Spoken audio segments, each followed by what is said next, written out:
Пак ли съм виновен за нещата, които станаха? Моето момиче, ви сълзи не ми останаха. Твоите игри до раздяла ни докараха. Не съм този човек, който хората познаваха. Защо ме нарани? Ела причината кажи. Пред мене застани да чуя твоите лъжи. По дяволите погледни. Сърцето ми кърви за ако ме питаш заради твоите игри. Мълчи, не дай да отговориш. Нова рана ще отвори. Свикнала си да повториш. По-добре да ме заровиш. Някой ден ще ми се моли, слушай без да отговориш.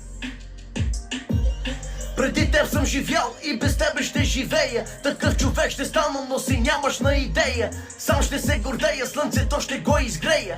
Наранен съм, да, ще го... Пореден поздрав. Колко пъти да ви кажа, колко пъти да повтарям тая тема да отварям и се стреми да ви затапям. Устата ви разтварям, само аз ще ви оправям. Кът килим ще ви въргалям, не мога да ви понасям. Веднага ви преправям, айде темата затварям. Така ще ви прекарам, че напук ще го изкарам. Само стига да не откачам, не си струва да се излагам.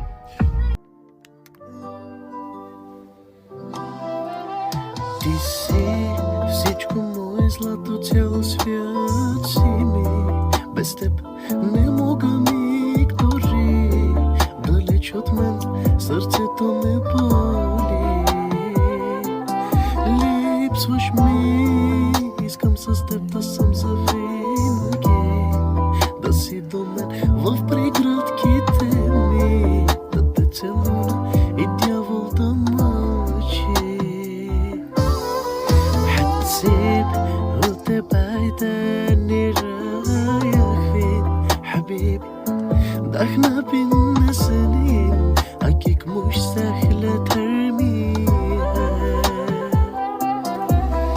هليك بناش بلدها بالبعد ده مهما زنك من بعد. Вярвах като малко дете и си казвах тя обича ме. С мисълта за нея лягах, всичко за нея давах. Подскачах и пях, с две думи щастлив бях.